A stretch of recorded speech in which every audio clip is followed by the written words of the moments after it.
Good afternoon and welcome to the North American Bear Center live broadcast. It is 12:30 Ely time, and we have Lucky Bear showing up to the viewing window area for our Bear broadcast program. We're coming to you live at the Pond Cam here in the North American Bear Center, and we're also coming to you live on Facebook. I'm going to set the Facebook cam down real quick while I get Lucky some extra treats here to make him come on down for us. For those of you here at the center with us, he's sitting just to the left of the window area, and he is coming down towards the pond right now. I'm broadcasting live from our bear observation deck here in Ely, Minnesota at the North American Bear Center. And so Lucky is now joining us down front here, as you can see. He's going to be coming down for some enrichment and some other treats. When we put spreads out in the main habitat, we kind of hide them in these logs and various other places, as you can see. And then Lucky's got to manipulate his environment to get some of those food items that encourages their natural foraging behavior. And so Lucky here at 18 years old is our biggest, oldest, largest ambassador bear here at the center. We have the interns going down there, and they just threw some enrichment down for him. Lucky's getting a cube today. And so he's also getting some mango and some grapefruit. Now, bears generally don't care for the citrus family of fruits, so we'll see how Lucky reacts to his grapefruit. I actually don't think Lucky's ever received a grapefruit. He sniffed it and kept walking, so that means he probably doesn't like it. He's checking out the other mango, and apparently not super fond of that as well. Both the other bears, Tasha and Holly, very much like the mango. Lucky seems to have skipped it. So the mango also takes a little bit more energy for them to get out, because they have to go ahead and peel it and get the good stuff out of there. And the hide of a mango is pretty thick, and so it does cause more work for them, and bears are notoriously lazy. That's not a dig on Lucky or bears in general. That's just facts. They try to be as lazy as possible to conserve energy. And so it's a little easier for him to manipulate that cube and get the food items out of there than it would be to peel the mango. So that could be why he's deciding to go after that instead.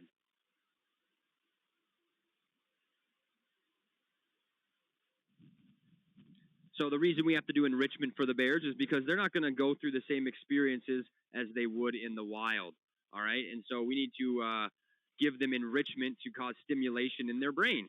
Basically, in captivity here, bears won't use all of their brain all the time because there's certain, again, situations or stimulus they're not going to go through. Reproduction, defense from predators, all kinds of stuff like that.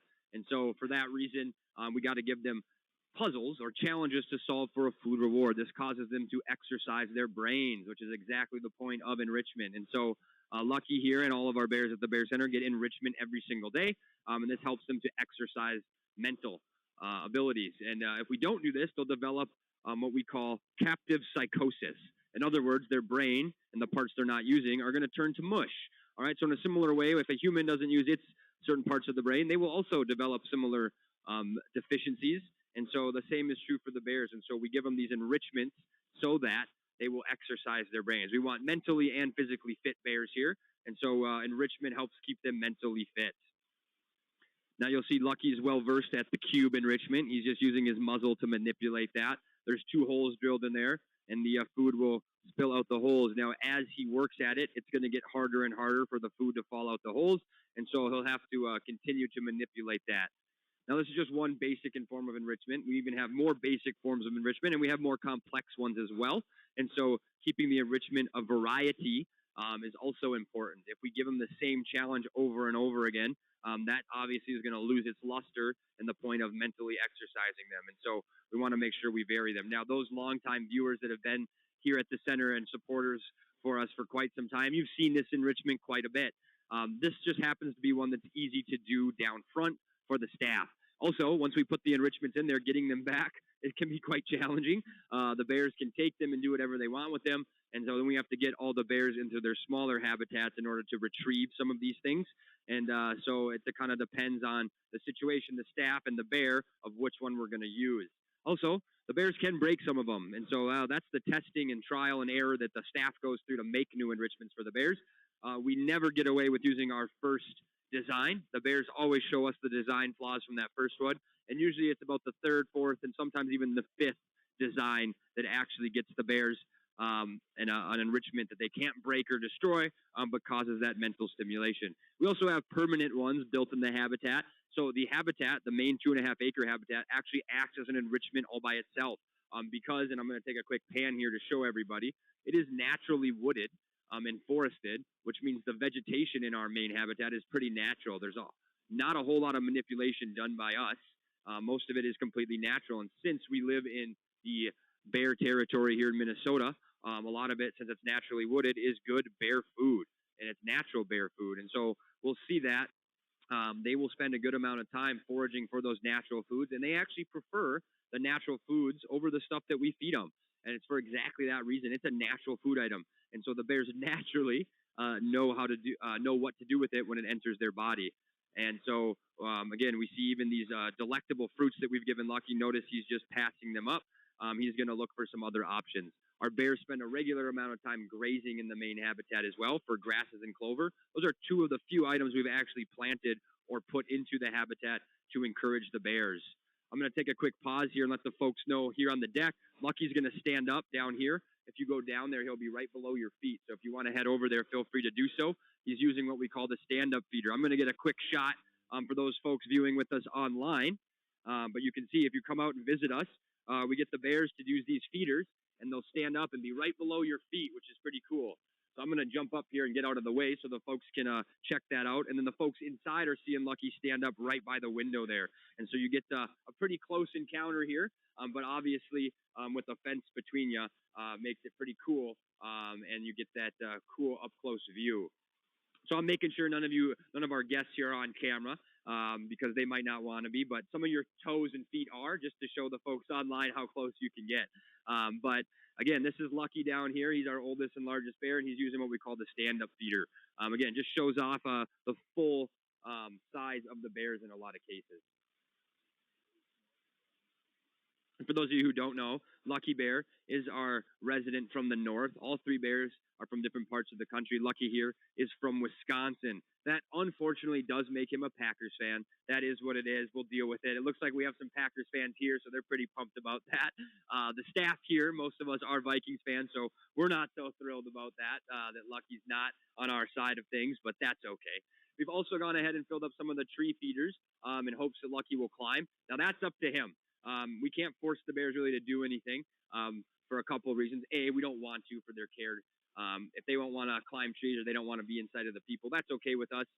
That's why we have the tours to take you to the bears, but we don't force them to do anything they don't want to do here at the North American Bear Center. So Lucky's not feeling like climbing. That's all right. We'll pull the food back in and try again next time. If he is feeling like climbing, though, that's great. That shows the guests how good he is at climbing, especially this tree here. As you can see, a lot of the bark is missing from it, but their claws are specially adapted so that they will cling to the bark or the inner parts of the tree and be able to pull the bear up. Even 400 plus pound Lucky at the moment is able to climb some pretty tiny trees, and that's again because of the special adaptations of his claws. So I did put some food at the base there, and that's what Lucky's going for now. I'm going to go ahead and attempt to encourage him to climb here. And so you'll see he does have food up in that tree feeder there, and we're going to see if he is so willing to climb up for us. Now, the bears are really resistant to do this if other bears are around. Holly is in the main habitat somewhere, and so she could show up as well, but she's not right now, and so we have a really good chance to see Lucky climb here.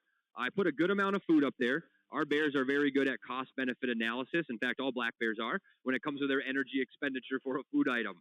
So that sounds pretty complex, but it's actually pretty simple. A black bear is probably not going to do an activity or an exercise to get a specific food item if they're not going to get at least the same energy back, if not more. That would be a negative exercise for them in terms of energy consumption. And so Lucky's got to determine if there's enough food up there to dictate him to climb. He's thinking about it right now. He's doing a little bit of mental math, and he's using his specialized sense of smell to do so. So notice his mouth is open while he's sniffing. That actually dramatically increases his sense of smell. All right, he has a specialized organ at the roof of his mouth known as a Jacobson's organ or a verminal nasal organ, and the more airflow over that organ, the greater his sensitivity to smell.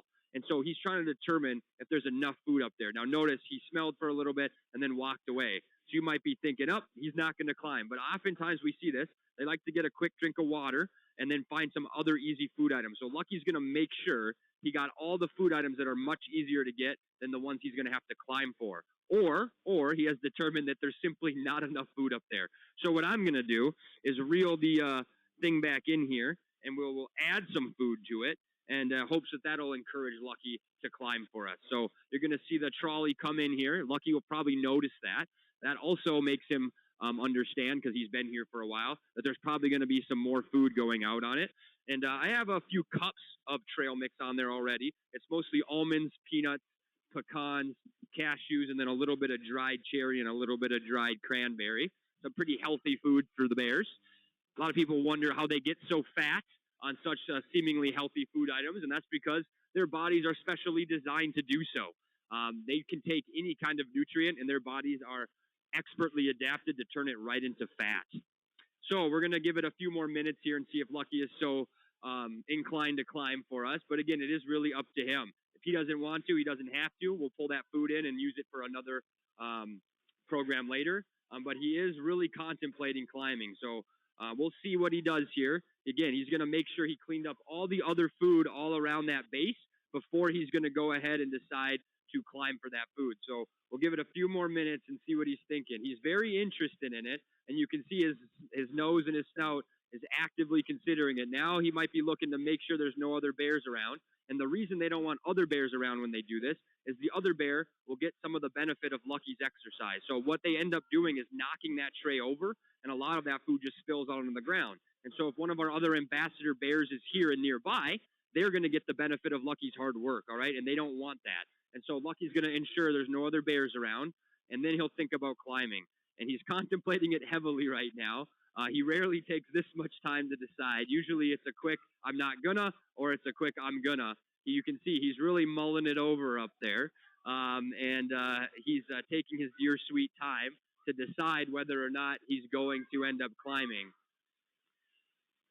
Now, we've seen this behavior before, but again, rarely does it take this much time to decide. So today, it's pretty hot if you're a black bear, especially an ambassador bear here at the North American Bear Center. Not only are you black in color, so you're going to absorb way more sunlight energy and heat because of that, but also our bears are very bad at grooming. They never learned how. All right, we got to stand up. Lucky sometimes teases us like this, but it does look like he's going to give us a climb. All right, so you can see Lucky's using his specialized claws to get right up that tree. You'll notice he's going to knock a lot of that food down, get as much as he can in his mouth, and he'll go ahead and continue to manipulate that in order to knock that food over, and then he's going to slide back down. All right, now he'll go ahead and clean up all the rest of that. All right, so not super graceful of a climb there, but Lucky doesn't need to be graceful. He's got a lot of padding on the back end there. You can notice he just kind of drops those last few feet right onto his backside. That's because, again, he's got a lot of padding there. So bears, expert climbers. They're not quite as expert, though, as squirrels are. For example, the squirrel can climb up the tree head first and go down the tree head first. The bears have to slide down the tree butt first. So it's more like a fireman's pole for them. But now you can see he's laying down, and he's going to go about cleaning up all that food. And actually, the laying down part is also important. He's going to save at least a little bit of energy by laying down and eating that food versus standing up and eating that food. And so that'll allow him to actually conserve a minute amount of energy. But if he practices this over the course of the spring, summer, and fall, over the course of that long period, it will actually end up saving him large amounts of energy over time. I'm going to take a quick pause and just see if anyone out here on the observation deck joining us for the broadcast has any questions about black bears, Lucky Bear, or the North American Bear Center.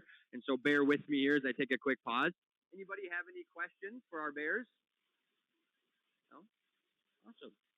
Well, no questions from the group today. That's okay. A lot of them probably just came back from a tour, so they probably got a lot of their questions answered. But sometimes it's also just nice to observe the bears behaving naturally. And so that's what you get to do here when you come visit the North American Bear Center. You get to see things just like this, but with your own eyes, and also get your own pictures and own videos to share with your friends as well. And so for our guests that were out here during that, Lucky, he gets about, I'd say, 10 feet off the ground, and he is about 10 feet away from all of our guests as he's climbing at eye level, suspended above the habitat. So it's a pretty cool experience. Most of the time you wouldn't get to see that in the wild. And so it's allowing our visitors to see that in real time and learn from the bears and their behavior themselves. Let me give a quick shout out to Sherry Moore, who's tuning in online on our Facebook Live.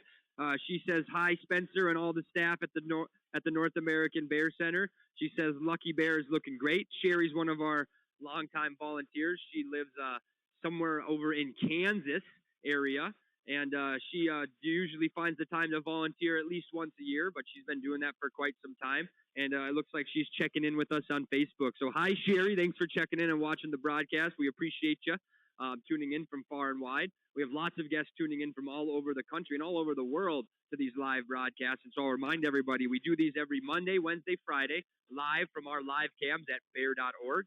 And we also do it live from Facebook Live on our Facebook, the North American Bear Center. So you can tune in every Monday, Wednesday, Friday throughout the summer at 12:30 Central Standard Time to join us for our bear broadcast. It's not always enrichment, and it's not necessarily always about bears, but we try to spotlight cool things going on here at the North American Bear Center and the greater Ely area.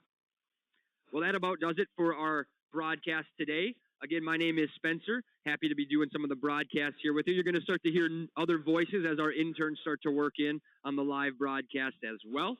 But again, thanks for tuning in for our 12:30 Bear broadcast program here live on Facebook and live at the North American Bear Center. Our next one will be Monday at 12:30, and we hope to see you folks there. We hope everyone has a great weekend, and take care.